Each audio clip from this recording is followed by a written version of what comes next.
और अभी आप लगातार समाचार पत्रों में देख रहे हैं कि 12 बजे, 1 बजे, 2 बजे रात तक ये जो बार है वीआईपी रोड में आप जाएंगे, आपका हाइपर क्लब है, आज गोलियां चल रही है और रात भर जो खुले हुए हैं बिलासपुर में उसी प्रकार से है।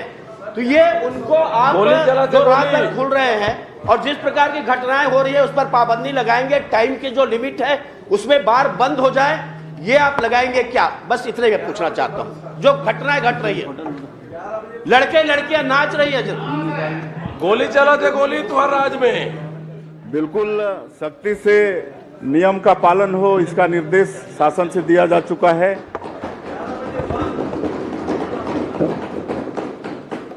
संतुष्ट है ना? हाँ, पूरा संतुष्ट। धन्यवाद दीजिए। मुख्यमंत्री जी को धन्यवाद देता हूं, मैं पूरा संतुष्ट हूं।